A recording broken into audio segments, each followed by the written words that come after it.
Si j'avais dit faites 3 heures de gym par jour, j'aurais perdu tout le monde. Si vous faites déjà 5 minutes par jour, c'est déjà bien. Et en fait, il faut considérer ça un peu comme une hygiène. Quand on se lave les dents, on se lave pas les dents 3 heures pendant une journée par semaine. On se lave les dents un petit peu tous les jours. Bah c'est la même chose, c'est pour ça que j'appelle ça l'hygiène du dos, parce qu'en fait, faire 5-10 minutes par jour, c'est très bien. Et c'est suffisant. AVS avec Philippe Robichon. AVS pour À votre squelette. Bonjour et bienvenue. Nous allons parler ce matin de l'hygiène du dos avec mon invité. Je reçois Jean-Christophe Berlin. Bonjour et bienvenue Jean-Christophe. Bonjour. Vous êtes kinésithérapeute spécialiste en médecine du sport et écrivain. Oui, c'est bien résumé. Tout à l'heure, vous avez créé une méthode en 5 étapes pour entretenir le dos, prévenir et soulager les douleurs. Une méthode qu'on retrouve dans votre livre qui s'appelle 60 exercices pour prévenir et soulager le mal de dos. Au courrier du livre. Et votre livre de référence, c'est le livre du papa d'un célèbre chanteur qui s'appelait Carlos, un livre de Boris Dolto qui s'appelait Le corps entre les mains. Et il faut rappeler, parce qu'on n'en parle jamais, de Boris Dolto, c'est lui qui a créé en France le diplôme de kiné. C'est ça. En 1945, juste après la guerre, en fait, c'était un médecin russe vivant en France et il a créé effectivement le diplôme de kinésithérapeute, le diplôme d'État en fait, ce qui fait qu'on a un diplôme d'État aujourd'hui, c'est grâce à lui. Ouais, à son et papa. c'était le père de Carlos. Ouais. Oui, qui venait de Russie. Alors c'est marrant parce qu'on a toujours dit de Carlos que c'était le fils de Françoise Dolto, et on en parlait tout le temps, mais on disait jamais que c'était le fils de Boris Dolto. Dans le monde des kinés, il était connu Boris Dolto, mais effectivement c'est un monde un peu fermé. On connaissait mieux Françoise qui a été plus connue, effectivement. Voilà, donc c'est au papa de Carlos qu'on doit ce diplôme. Et on rappelle pour tout le monde que la kinésithérapie, c'est le traitement par le mouvement. Oui, kinès en grec ça veut dire mouvement, donc c'est le traitement par le mouvement, littéralement ça veut dire ça, effectivement. Le dos, vous connaissez bien, hein, vous-même. Quand je dis vous connaissez bien en tant que rugbyman, et que les rugbymen, à partir d'un certain âge, ont tous mal au dos. Oui. Oui, moi je connais bien le dos parce que j'ai travaillé longtemps dans un service de chirurgie du dos. Alors, la chirurgie du dos, c'est 10%. Hein, il y a 90% qu'on traite autrement, mais il y a quand même 10% qu'on opère. Et moi j'ai travaillé pendant 30 ans dans un service de chirurgie du dos, donc j'ai vu effectivement beaucoup de dos mal en point. Et la méthode que vous avez créée, c'était justement pour ceux qui venaient se faire opérer, hein, pour les aider à récupérer. C'est parti en fait d'une idée d'un chirurgien, et quand un chirurgien a une idée, il faut s'y tenir parce que sinon ça marche pas bien. Il m'avait dit simplement, est-ce que tu pourrais faire des exercices pour mes patients qui sont opérés? Et donc j'ai commencé à le faire, et puis finalement de fil en aiguille on a fait un livre, et voilà. Avec une préface de Dominique Bonneau qui raconte vous avoir rencontré à l'hôpital de Dakar et qui vous a confié souffrir de douleurs dorsales. Et là, vous lui faites découvrir la méthode de Jacobson pour Edmund Jacobson, donc Shkoon Jacobson. Oui. En fait, c'est une méthode de relaxation. On oublie souvent la relaxation, mais on en parlera peut-être tout à l'heure, mais la relaxation, le relâchement musculaire, c'est très important dans pratiquement tous les traitements, et en particulier pour le dos, parce que le dos est souvent très tendu, les muscles sont très tendus, et si on relâche pas correctement ces muscles, on peut pas assouplir correctement. Et si on peut pas assouplir, on réussit pas notre traitement. Il y a énormément d'exercices de relâchement musculaire. C'est important. Dans votre livre. Ouais. Mais pourquoi cette méthode? Qu'est-ce qu'il avait inventé de particulier, le fameux Edmund? Parce que moi je le connaissais pas. Hein. Je suis allé sur internet, j'ai regardé, et là effectivement il est super connu. Oui, c'est un des pères de la rééducation moderne. Et effectivement, il a mis au point cette technique de relaxation. Il faut savoir que les Suédois étaient assez au point dans la remise au goût du jour des traitements physiques. C'est eux qui ont relancé, si vous voulez, ce qu'on faisait autrefois. Ils l'ont relancé au début du 19e siècle, et en fait, c'est eux qui ont mis au point la plupart des techniques de médecine physique. Mmh. Le principe de base est le suivant: toute forme de tension psychique en général ou d'anxiété en particulier va toujours provoquer l'apparition d'une contraction au niveau de la musculature. Ouais, c'est pour ça que les gens stressés, par exemple... Ouais. Mais c'est très simple en fait. Il y a un exemple très simple, si on a une seconde, je peux vous expliquer. Vous êtes une petite souris, vous êtes dans une pièce, vous mangez votre fromage, tout va bien. Un chat rentre. Et là, la petite souris, elle se contracte de tous ses muscles pour pouvoir partir, pour pouvoir s'échapper. Les muscles sont contractés pour pouvoir se sauver. C'est ça le stress. Tant que c'est pour se sauver, on va dire que c'est un stress utile, mais si le stress dure, et c'est ce qui arrive chez la plupart des gens, si les muscles restent contractés, ça finit par être un vrai problème. Donc la petite souris qui se contracte en permanence, c'est pas bon, et c'est nous quand on est au bureau, c'est nous quand on est assis toute la journée, etc. On est finalement en fin de journée stressé et tendu. Et c'est ça qu'il faut comprendre, notre dos n'est pas fait pour être sédentaire, pour être assis toute la journée. Bien au contraire, en fait, le dos a été créé au début, on était des cueilleurs-chasseurs, donc on était capable de monter aux arbres, on était capable de gratter le sol. Plus maintenant. Maintenant, on passe 8 heures assis sur une chaise et en fait, le dos se dégénère. C'est vraiment ça. Parce qu'en fait, il n'est pas fait pour ça. Le dos, c'est inflexible. Alors, il faut retenir ça, c'est inflexible. Oui, mais qui n'est plus flexible. Et qu'il n'est plus flexible. Donc c'est pour ça qu'il s'altère. En fait, les zones de pression sont toujours les mêmes dans la journée. Vous appuyez toujours au même endroit et elles finissent par se dégrader. Alors, est-ce que c'est moi ou j'ai mal compris, mais il y a beaucoup d'études qui disent que plus la colonne vertébrale est flexible, plus on a de chances d'avoir mal au dos. Non, c'est une fausse idée. Il faut garder, alors, il ne faut pas être excessif. Moi, je m'occupe de danseuses, donc les danseuses, elles sont très flexibles. Et les gymnastes aussi. Et on peut avoir effectivement mal au dos dans ces cas-là. Donc, ce qu'il faut, c'est de la mesure, en fait. Il faut garder une souplesse utile. C'est-à-dire qu'on doit être capable de toucher ses pieds. Dans mon livre, je fais... Alors, il y a des exercices à donner. Alors, il y en a 6, ces exercices. Oui. C'est des tests, en fait. Il faut que j'aille vous voir, docteur. Voilà. Si vous répondez pas bien correctement au test, effectivement, c'est que ça ne va pas. C'est-à-dire que là, vous n'êtes pas suffisamment, je dis bien, suffisamment souple. Il ne s'agit pas d'être extrêmement souple. Il faut être suffisamment souple. Et en particulier, un test simple, c'est de toucher ses pieds. Avec les mains. Et si on arrive jusqu'au genou. Et si on ne le fait pas, on est recalé. Et alors la plupart des gens, et c'est ça qui m'inquiète, c'est que la plupart des gens ne le font pas, et surtout les jeunes, ça c'est très inquiétant. C'est-à-dire qu'un jeune qui n'arrive pas à toucher ses pieds, c'est très inquiétant. Bon, on va tous faire le test, faites le test chez vous. Vous touchez vos... Moi je les touche encore un peu péniblement, mais encore un peu. Faudil Belhamri qui réalise l'émission, tu touches tes pieds avec tes mains ? Oui, il dit que oui. Bon, on vérifiera tout à l'heure. C'est moi le vieux, voilà. Mais en tout cas, moi j'arrive au genou. C'est pas mal, mais c'est pas suffisant. C'est pas mal, c'est encourageant. C'est encourageant, mais c'est pas tout à fait ça. Voilà. Donc il y a un test dans mon livre, et voilà. Ça fait parmi des tests, parce qu'il y a des tests qui sont couchés aussi, que vous pouvez faire. Vous levez les jambes. Ouais. Enfin, je vous laisse le faire, vous verrez bien. Sinon, faut consulter. Et absolument, c'est ce qui permet de savoir où on en est avec son dos. Et si on répond pas bien, il faut effectivement faire des exercices. En l'espace de quelques années, la communication autour du mal de dos a beaucoup changé avec des slogans comme le bon traitement, c'est le mouvement. Avant, on disait qu'il fallait s'arrêter, qu'il fallait s'immobiliser. Oui, tout à fait. Il y a une campagne gouvernementale qui a été faite là, il y a quelques années, c'était en 2017. Pour dire que effectivement le bon traitement c'est le mouvement. Alors ça tombe bien, kiné c'est le mouvement, donc ça tombe bien. Effectivement, autrefois on couchait les gens, parfois longtemps. Alors ça coûtait cher à la société parce qu'en fait c'est des gens qui étaient en arrêt de travail. On s'est rendu compte aujourd'hui que c'était pas utile de rester couché très longtemps. On peut rester couché tant qu'on a mal, effectivement quelques heures, quelques jours éventuellement, mais il faut se relever le plus tôt possible et c'est le mouvement qui va redonner en fait vitalité. Alors vous débutez votre livre par une anecdote concernant Napoléon. Je suis sûr que ça vous a plu. Vrai ou pas vrai? J'aime toujours les coups de pied qui se perdent. C'est ça. Vrai ou pas vrai? Vous voulez la raconter? Mais à ce qui paraît que vous la racontez très très bien. Je peux la raconter. On m'a dit que demande à Jean-Christophe son anecdote sur Napoléon, il part au quart de tour. Effectivement, je commence mon livre comme ça. Effectivement, Napoléon était un grand cavalier parce qu'il était toujours sur des campagnes militaires. Et puis un jour, il était courbé en deux de douleur et il fait appeler son médecin Corvisart.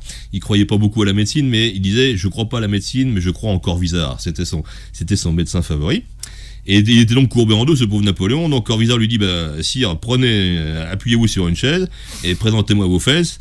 Et à ce moment-là, il lui administre un grand coup de pied dans les fesses. Alors Napoléon se retourne un peu interloqué et en se retournant, il débloque son dos, puisqu'en fait la manipulation qu'il a faite pour se retourner a fait qu'il a débloqué son dos. Alors est-ce que c'est l'ancêtre des manipulations? C'est possible. Est-ce que la manipulation était réelle? C'est possible aussi. Est-ce que c'est une fausse anecdote? J'en sais rien. Mais en tout cas, elle me plaît bien. Mais vous êtes très prudent avec les manipulations. Oui. Alors, est-ce que c'est la vieille guéguerre ostéo-kiné ou il y a quand même des messages de prévention qu'il faut faire passer? Oui. En fait, le vrai problème de l'ostéopathie, c'est la formation. C'est-à-dire qu'en fait, autrefois en France, ne pouvaient être ostéopathes que les médecins d'abord, dans un premier temps. Il fallait être médecin d'abord, et ensuite, vous pouviez faire une spécialité d'ostéopathie. Ensuite, ça s'est démocratisé, les kinés ont pu le faire, et aujourd'hui, ils sont formés de première intention. C'est-à-dire qu'ils n'ont pas d'autres, les ostéopathes, comme dans les pays anglo-saxons d'ailleurs, ils n'ont pas d'autre formation que l'ostéopathie. Or ça c'est un problème parce qu'en fait ils ne voient pas de malade, ils ne voient aucun malade, ils ne sont pas formés à l'hôpital, ils ne voient pas de malade, jamais. Donc ils ont du mal à faire un diagnostic différentiel, savoir si c'est pas grave de manipuler. Par exemple quelqu'un qui a un cancer, il ne faut pas le manipuler. Mais il faut pouvoir faire le diagnostic, et s'il n'y a pas de diagnostic, on met les gens en danger. C'est ce qui me gêne un peu dans l'ostéopathie, et surtout la formation qui à mon avis n'est pas suffisante aujourd'hui. C'est pour ça qu'ils n'ont pas de diplôme d'État.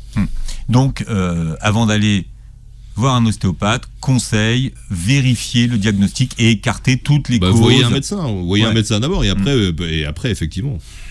Bon, ce qui est rassurant dans votre livre, c'est que le secret c'est la prise en charge et la régularité, mais il n'y a pas besoin d'y passer tant de temps que ça. Non, d'ailleurs, si j'avais dit faites 3 heures de gym par jour, j'aurais perdu tout le monde. Hein. Donc il faut être. D'ailleurs, vous l'incarnez bien. Oui, donc Votre message est incarné. Donc il faut être honnête, si vous faites déjà 5 minutes par jour, c'est déjà bien. Et en fait, il faut considérer ça un peu comme une hygiène. C'est-à-dire quand on se lave les dents, on se lave pas les dents 3 heures pendant une journée par semaine. On se lave les dents un petit peu tous les jours. C'est la même chose. C'est pour ça que j'appelle ça l'hygiène du dos, parce qu'en fait, faire 5-10 minutes par jour, c'est très bien. Et c'est suffisant. Voilà. C'est suffisant pour la plupart. Et puis il y a parfois des gens qui y prennent goût, donc on fait un peu plus. Et donc là, ce sont des étirements, des assouplissements. Alors donc c'est la fameuse méthode à 5 points, c'est-à-dire qu'il faut du relâchement, il faut de la respiration, il faut de l'assouplissement. Et puis après, de la renforcement musculaire et un retour au calme. Voilà. Donc il y a 5 points que je décris. Et on verra ça un petit peu tout à l'heure. Alors à quelle fréquence il faut faire ça ? Soit tous les jours, soit 3 fois par semaine pour les plus feignants. Et l'idée, c'est que ce soit préventif, parce que finalement, les gens qui viennent vous voir, souvent les kinés ou les ostéos, c'est parce qu'ils ont très très mal. Oui. C'est trop tard. C'est déjà un peu tard. Quand vous avez mal au dos, c'est déjà un peu tard. Le problème du mal de dos, c'est que ça commence tôt, hein, de plus en plus tôt. On voit 15-16 ans des gens qui n'ont pas de pathologie réelle, des jeunes, des enfants donc, mais qui ont déjà mal au dos. Parce qu'en fait, pourquoi ? Parce qu'ils font de la console toute la journée. Hein. Quand vous faites 4 heures de console par jour, ce qui est la moyenne, assis ou couché, vous développez pas votre dos. Et on voit, il y a de nouvelles pathologies qui sont liées avec l'augmentation et la généralisation du télétravail. Mais c'est impressionnant.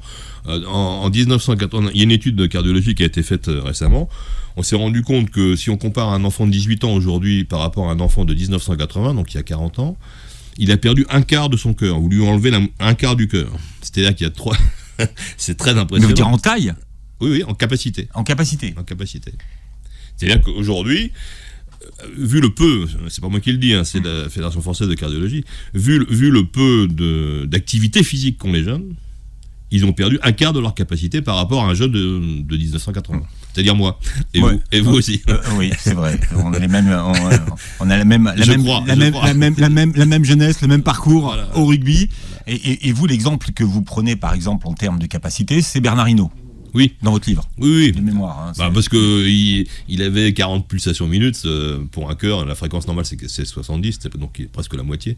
Il avait un cœur très puissant, mais surtout capable de bien se relâcher. Enfin, c'est un peu compliqué à expliquer, mais le relâchement musculaire, en particulier le relâchement du cœur, parce que le cœur, c'est un muscle, hein, permet qu'en fait, ça se dilate bien et qu'il se remplisse bien, en fait. Le remplissage du cœur se fait par une bonne dilatation. Donc lui, il avait un cœur exceptionnel, comme la plupart des cyclistes, il ne faut pas se tromper. Est-ce que c'est un sport qui est bon pour le dos ? J'avais l'occasion de parler du vélo. On parlait du vélo notamment en termes de prévention santé. Le vélo qui a quand même mauvaise réputation, notamment pour les cancers de la prostate et des testicules, notamment. Est-ce que c'est un sport qui a bonne réputation pour les maux de dos ? Alors, pour les testicules, je suis moins spécialiste, mais pour le dos, oui, ça a un intérêt particulier, c'est que ça évite de courir. Ce qui est pas bon quand on a mal au dos, c'est de courir, parce qu'à chaque foulée, en fait, on a une onde de choc et c'est pas très bon. Il y a beaucoup de gens qui veulent courir pour faire de l'endurance. Alors je leur conseille à ce moment-là de faire du vélo, parce que le vélo, il n'y a pas d'onde de choc, en fait, c'est un sport endurant comme la course, mais il n'y a pas ce problème d'onde de choc à chaque foulée. Donc oui, pour ça, le vélo, c'est bon. Et la position penchée en avant du cycliste, quand c'est un vélo de course, c'est pas gênant. Oui, quand c'est un vélo de course, mais quand vous observez les gens qui font du vélo en ville aujourd'hui, que vous regardez la taille de la selle, ils ont la selle qui est beaucoup trop basse. Oui, souvent. C'est mal réglé. Parce qu'ils ont l'impression que c'est plus facile de pédaler quand t'as assez les balles. De toute façon, de manière générale, le vélo, moi je le recommande pour le dos, c'est mieux que de courir en tout cas. Mon invité ce matin, c'est Jean-Christophe Berlin, qui est kinésithérapeute spécialisé en médecine du sport, sportif, en rugbyman. Vous côtoyez bien les rugbymen. Est-ce que les rugbymen, je suis pas obsédé par le rugbymen, mais est-ce qu'ils ont plus de maux de dos que les autres ? Moi, j'ai joué pilier pendant 20 ans et j'ai l'impression que quand même pilier, c'est un poste qui vous expose au niveau du dos. C'est une catastrophe. En fait, malheureusement, on va pas dire de mal du rugby, donc c'est pas moi qui en dirais du mal, mais effectivement, les piliers sont assez exposés, au niveau des cervicales surtout, mais aussi au niveau du bas du dos. Et surtout aujourd'hui, où vraiment le rugby a pris une dimension assez incroyable. Donc oui, ils ont souvent mal au dos, mais enfin, ils sont très musclés quand ils sont assez armés, mais il y a de telles pressions qu'ils finissent par effectivement avoir des problèmes. Et encore qu'aujourd'hui, c'est terminé, les entrées en bélier, comme nous, Heureusement. comme votre génération et la mienne ont connu, les entrées en bélier, c'est-à-dire qu'il y avait de la distance, et puis, je me rappelle, Heureusement. au niveau on entendait clouc. Ouais, absolument. Heureusement qu'on a supprimé ça, c'est-à-dire qu'il n'y a plus d'entrée maintenant et c'est beaucoup mieux. Mais il y a encore une forte pression, il y a une très forte pression. Il y a un pack qui fait presque une tonne, donc il y a une énorme pression. Vous publiez 60 exercices pour prévenir et soulager le mal de dos. Alors c'est un livre plein de bon sens à lire. L'éditeur, c'est Le Courrier du Livre. Non, plein de bon sens parce qu'il y a quand même des exemples qui concernent tout le monde dans la vie de tous les jours. Par exemple, pour ce qui concerne le repassage, vous conseillez d'être assis sur un tabouret. Pourquoi ? Oui, parce qu'en fait, souvent, les tables de repassage, on ne peut pas les régler correctement et on est obligé de se courber en avant. Et donc, la mauvaise position, c'est de se courber en avant. Tout dos qui est courbé en avant souffre.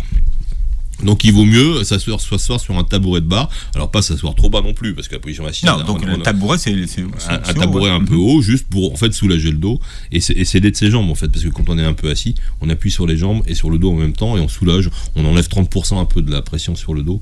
Donc oui, ça, pour les gens qui repassent beaucoup, hein, si vous repassez 5 minutes, c'est pas la peine, mais si vous repassez 2 heures, il vaut mieux être un peu assis. Ouais. Pareil, si vous passez l'aspirateur, donc alors parce que tout le monde, alors je savais même pas qu'il y avait une façon de bien passer l'aspirateur pour le dos, bien sûr. Hein. Oui, en fait, il y a ça s'appelle la prophylaxie. Il y a plein de gestes en fait qui protègent le dos.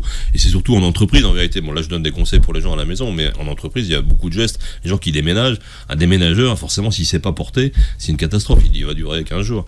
Mais c'est pareil à la maison. Donc, pour passer l'aspirateur, effectivement, il vaut mieux, quand c'est par exemple passé sous un meuble, il vaut mieux mettre un genou à terre, parce qu'effectivement, ça protège votre dos. Je me présente des exercices comme ça aussi pour charger sa voiture. Quand on charge sa voiture, il faut pas hésiter à mettre le genou sur le rebord de la voiture, parce que ça soulage le dos. Et tout ça permet d'éviter les accidents, en vérité. Même quand on fait ses lacets, finalement. Oui, pareil. Oui, quand vous faites vos lacets, il vaut mieux poser un genou à terre. Alors il y a une population dont on parle pas beaucoup, c'est tous ceux qui font les métiers de la route, les chauffeurs de taxi, les ambulanciers, les VTC, ceux qui font de la livraison toute la journée.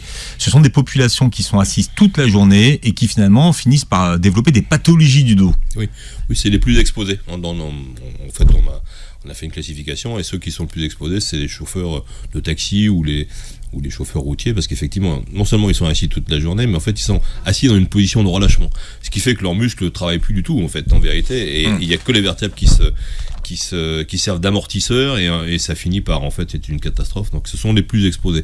Souvent en plus ils ont un peu de surpoids, donc voilà, c'est ces professions-là qui sont les plus exposées. Ouais. Qu'est-ce que vous leur conseillez donc Est-ce qu'il y a par exemple des exercices qui sont spécifiques à cette population, parce que finalement on pourrait faire 15 minutes d'exercice tous les jours en s'arrêtant sur les bords de la route? Oui, en fait c'est compliqué quand on est chauffeur de taxi ou chauffeur routier, parce qu'ils ont des contraintes horaires évidemment. Mais je leur conseille effectivement qu'au moment des pauses, de faire des exercices. Alors on peut aussi faire des exercices quand on est au feu rouge, par exemple, on peut faire des exercices dans son siège. Il y a des exercices qu'on peut tout à fait faire assis. Donc quand ils sont arrêtés, évidemment, pas quand ils conduisent, mais c'est possible de faire des exercices pendant la conduite, en vérité, quand on est arrêté. Ça c'est possible de le faire et c'est pas mal. Et puis surtout au moment des pauses, plutôt que d'aller boire un café, ce qui n'empêche pas, vous pouvez boire un café, mais faire 5 minutes d'exercice, c'est bien. Est-ce que vous conseillez, comme vous conseillez pour les personnes qui sont au bureau, d'avoir le dos bien calé au fond de son siège quand on est en voiture? Alors je montre dans mon livre les bonnes positions assises, puisque malheureusement on passe beaucoup de temps assis, donc il faut quand même adopter la bonne position assise. Et effectivement, il faut caler son dos au fond du siège, et non pas au bord du siège, plutôt au fond du siège, et puis s'appuyer sur le dossier. Pourquoi ? Parce que ça respecte les courbures physiologiques du dos. Et ça permet de pencher le dos un petit peu en avant, ce qui fait que les muscles sont en contraction au lieu d'être relâchés. Si vous mettez les fesses au bord du fauteuil et que vous vous penchez en arrière, le dos est en une position antiphysiologique et les muscles sont complètement relâchés, c'est pas bon. Enfin, il faut que les muscles soient un petit peu en tension pour vous soutenir. Donc c'est l'inverse, il faut mettre les fesses au fond et se pencher un petit peu en avant et reposer vos bras, c'est ce qui vous soulage, reposer les bras sur le fauteuil, sur le bureau, si vous pouvez. On découvre que c'est donc une aberration aujourd'hui de rester assis entre 7 et 8 heures par jour pour tous ceux qui font des travaux au bureau. De plus en plus dans les entreprises, on a compris qu'il fallait se dégourdir les jambes au moins toutes les 2 heures, ou alors que même il fallait changer de position, qu'il fallait se lever pour travailler. Quels sont les exercices qu'on peut faire au bureau justement pour bien gérer la santé de son dos ? Déjà, il faut que tout le monde en ait bien conscience. Le secteur tertiaire évolue, les Japonais sont très en avance, les Américains en Californie sont très en avance sur nous par rapport à ça, sur l'ergonomie, et tout le monde a bien compris qu'en fait, surtout les chefs d'entreprise ont bien compris que s'ils veulent garder le personnel en bonne santé, il faut leur accorder des pauses régulières, mais courtes. Mais des pauses où on se lève et on va faire des étirements, où il y a une salle de repos, une salle de... Alors pas longtemps, mais il faut se lever toutes les heures. On n'a pas cette hygiène, vous rappelez... Non, on l'a pas en France, moins qu'ailleurs. Ouais. Vous rappelez une expérience que vous avez eue quand vous êtes allé en Chine, et vous avez remarqué que les Chinois, à l'époque, tous les matins, ils faisaient leurs 15-20 minutes de gym. Hein. Oui. C'est ancestral, hein, ça date depuis très longtemps, ils ont toujours fait ça. Là, je pense que c'était un peu dicté par le gouvernement aussi, mais en fait, ils faisaient 1 heure de gymnastique tous les matins, tous. Alors, ce qui était sympa, c'était toute génération confondue. Les vieux, les jeunes qui aident les vieux, etc. Donc ça, c'était assez sympa. Ils faisaient ça dans la rue. Moi, j'ai vu faire ça dans la rue pendant très longtemps. La Chine a évolué aujourd'hui. Elle est beaucoup plus dans le secteur tertiaire, elle est beaucoup plus dans un monde moderne, et je pense qu'ils ont plus mal au dos aujourd'hui qu'ils avaient mal à l'époque. Alors, la méthode que vous avez mis au point et que vous partagez dans votre livre s'appelle la méthode A4R. Un des R, c'est le R de relâchement musculaire. Oui. Qu'est-ce que c'est qu'un relâchement musculaire satisfaisant pour vous, Jean-Christophe Berlin ? Le vrai relâchement musculaire, c'est quand le muscle est atone, c'est-à-dire qu'en fait, on peut enfoncer son doigt dedans. Si vous enfoncez votre doigt dans le muscle, ça veut dire qu'il est suffisamment relâché. Si vous enfoncez le doigt et qu'il rebondit, ça marche pas, ça veut dire qu'il est tendu. Un muscle relâché, ça veut dire que l'articulation qui le fait fonctionner, parce qu'un muscle ça fait fonctionner une articulation, ça veut dire que l'articulation qui le fait fonctionner est au repos, c'est-à-dire qu'elle bouge pas.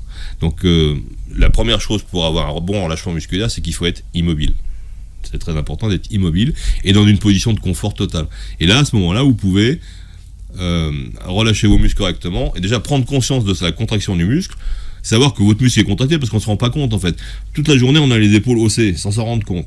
Mais si je vous dis baisser les épaules, vous voyez que c'est une position différente. Donc en fait, il faut prendre conscience de sa contraction musculaire et ensuite obtenir un relâchement. Je montre comment dans mon livre. Et donc là, il faut maintenir. Donc, une fois que vous l'avez, vous le maintenez. Il faut le maintenir, c'est ça. Ouais. Et il faut le maintenir toute la journée. Alors toute la journée, c'est compliqué. Mais en fait, dans ma méthode, si vous voulez, je commence par ça, par le relâchement musculaire, parce que c'est le relâchement musculaire qui va permettre de faire des assouplissements.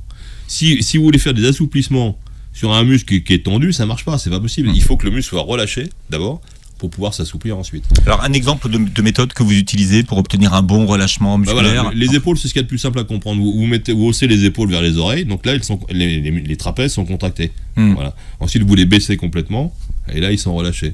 C'est simple, hein, et vous gardez le relâchement.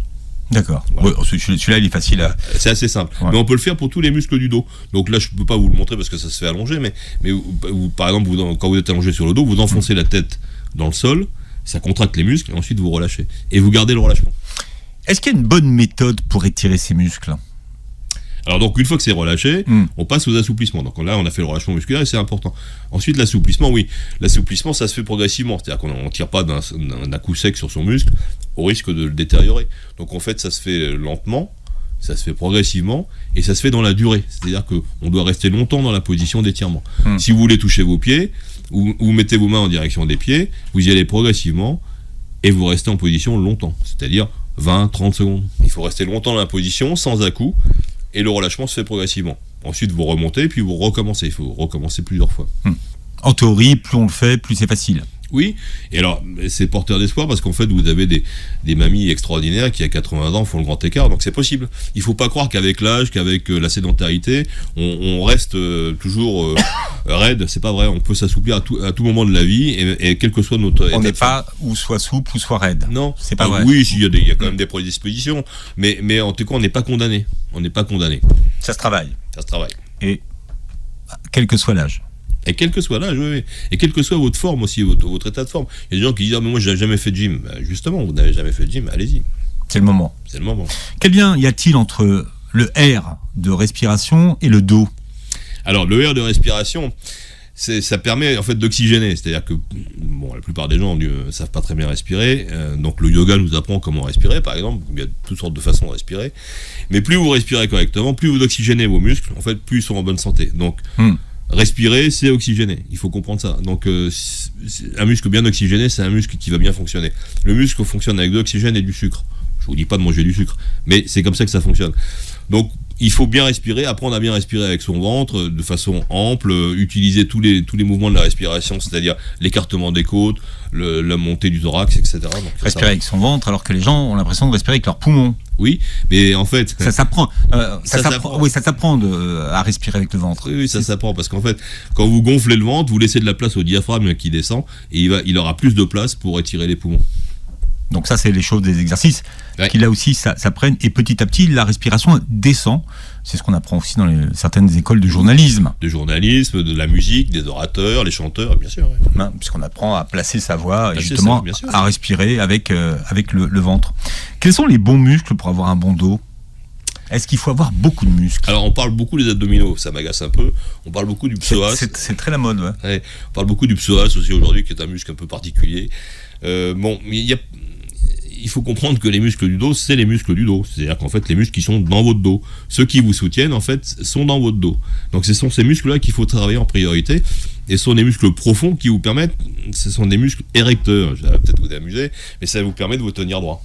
Donc, c'est ces muscles-là, les muscles érecteurs, qu'il faut travailler en priorité. Ensuite, les abdominaux, effectivement, soutiennent la colonne vertébrale en avant. Mais c'est plus important d'avoir des bons muscles érecteurs que le reste. C'est-à-dire que les muscles du dos sont les muscles du dos. Exactement. Donc là aussi, il y a des exercices pour travailler ces muscles du dos et pas besoin de le faire avec des poids ou d'aller à la salle. C'est ça que vous expliquez. Hein. Bien au contraire, parce qu'en fait, en allant à la salle, souvent on se fait du mal. Nous, c'est ce qu'on appelle la consultation du lundi. Les gens qui font de la gym le week-end, ils viennent le lundi, ils ont mal au dos. C'est pas ça le sujet. Le sujet, c'est de faire un peu d'exercice, travailler les érecteurs, et il n'y a pas besoin de poids pour ça. On parle d'hygiène du dos. Mon invité y tient ce matin, hygiène du dos, parce que le dos, c'est comme les dents. Les dents, ça se lave 3 fois par jour, ça se brosse, pardon.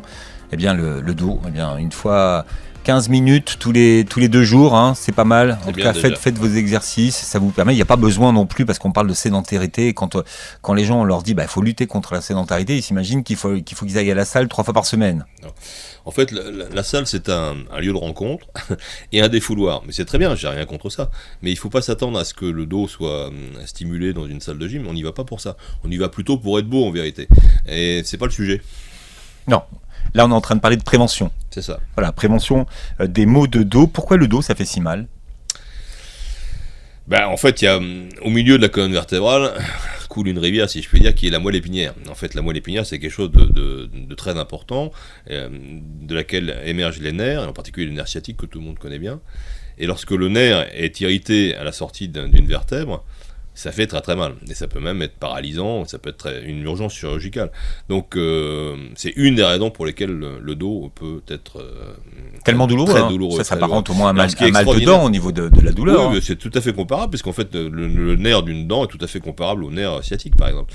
Mais là où c'est très intéressant, c'est le processus du lumbago. C'est-à-dire que, en fait, le cerveau envoie un influx très fort dès qu'on touche à la moelle épinière. C'est-à-dire que la moelle épinière, comme c'est un centre nerveux principal, si elle est en danger, le cerveau envoie un influx très puissant qui bloque tout. C'est-à-dire que, quelle que soit la position où vous êtes, si vous êtes courbé en deux et qu'à ce moment-là, la moelle est en danger, le cerveau envoie un influx très puissant et vous restez en position, là où vous êtes, dans la même position, pour protéger la moelle. C'est quand même bien fait, c'est un beau système de défense. C'est pour ça que vous êtes plié en deux. Et vous êtes courbé en deux. Et c'est irréductible. C'est très puissant. Et il faut donc donner des médicaments puissants pour arriver à relâcher le muscle et revenir en position initiale. Vouloir manipuler un lumbago, c'est extrêmement dangereux. Je le précise.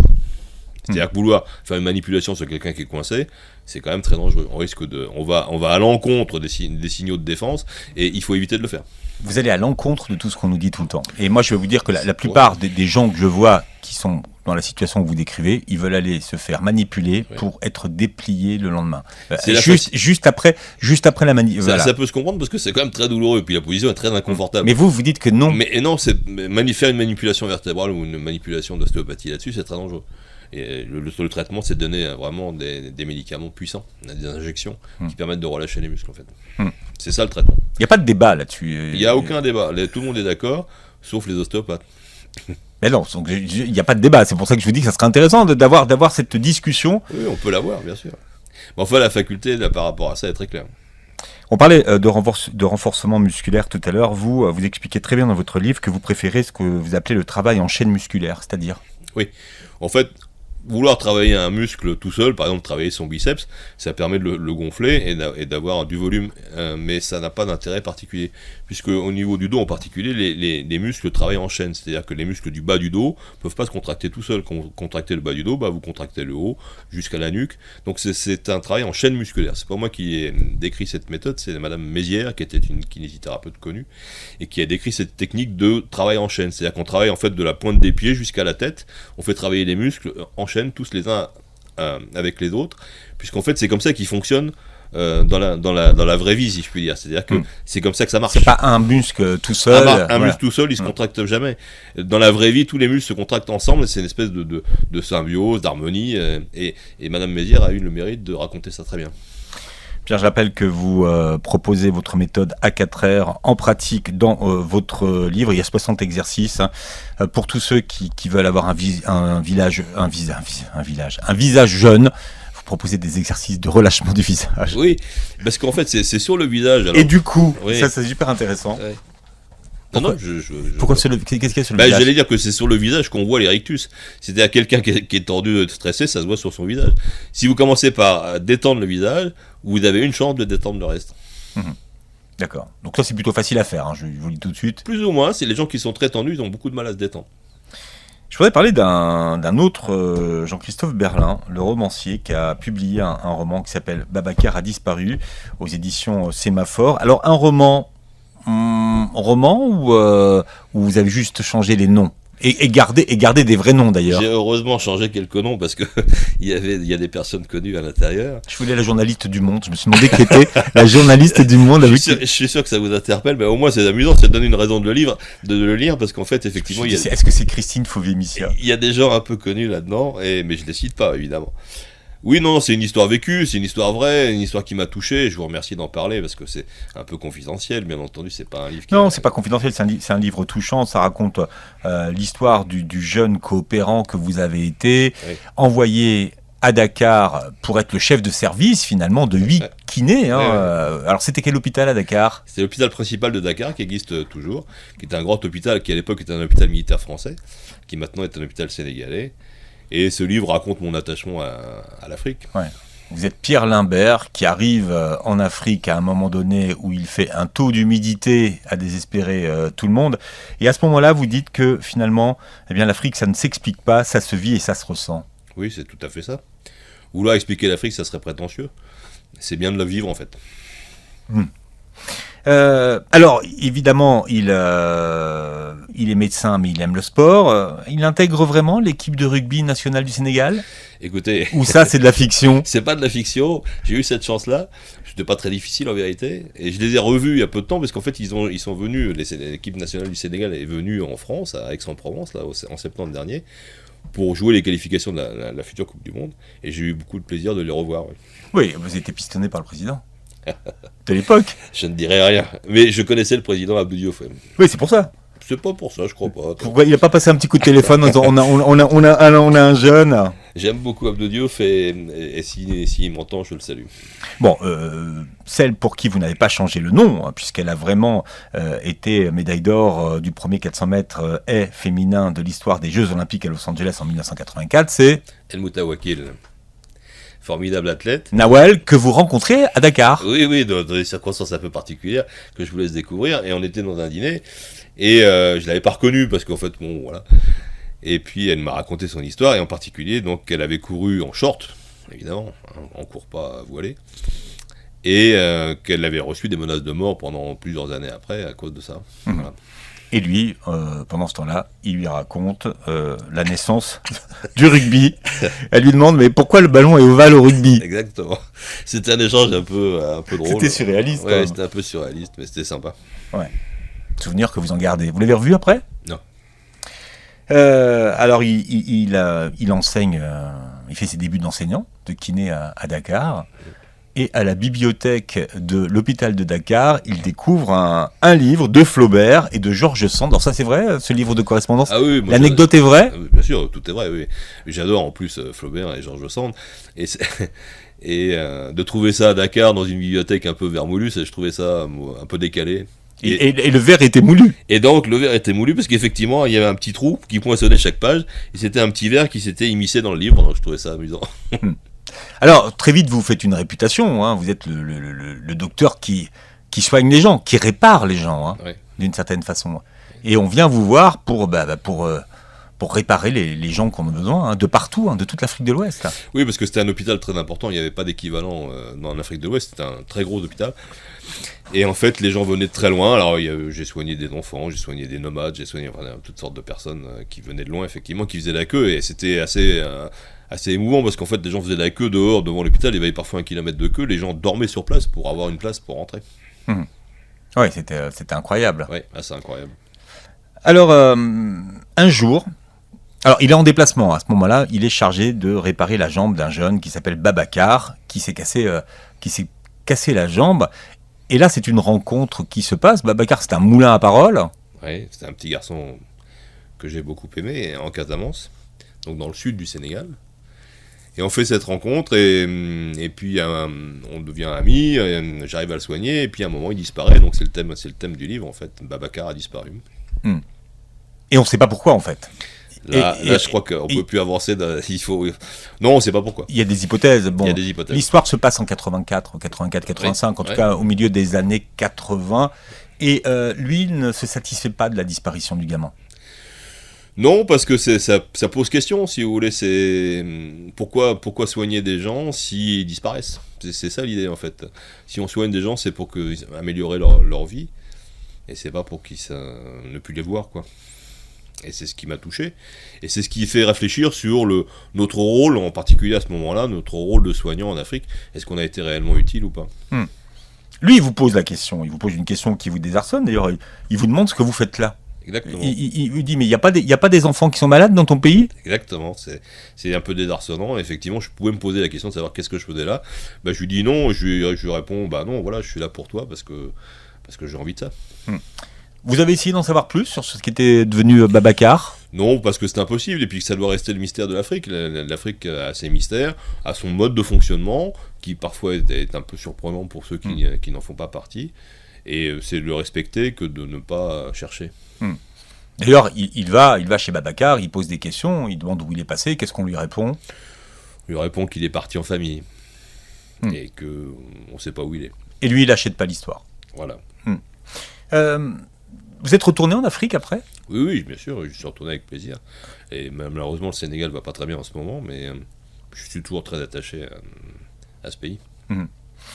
Et c'est un très beau roman. Alors vous dites que c'est confidentiel, non, c'est un très très beau. Il y a beaucoup d'émotions dans votre. Oui. Non, moi je trouve que vous écrivez super bien. D'en parler, ça crée de l'émotion. Non, mais vous en parlez super bien en plus, Jean-Christophe. Ça m'a fait plaisir en tout cas d'en parler avec vous, puisque ça fait longtemps qu'on vous en parlez. Et c'est vrai que c'est moi qui c'est pas bien ce que j'ai fait, parce que je vous ai dit oui, parce que moi j'avais lu votre livre et je vous ai dit j'ai aimé votre livre et il faut qu'on en parle. C'est pour ça j'ai besoin d'en parler avec vous aujourd'hui, parce que c'est une très très belle histoire en fait. Je vous remercie. Et vous avez une très belle plume, mais vous êtes vraiment un écrivain en fait.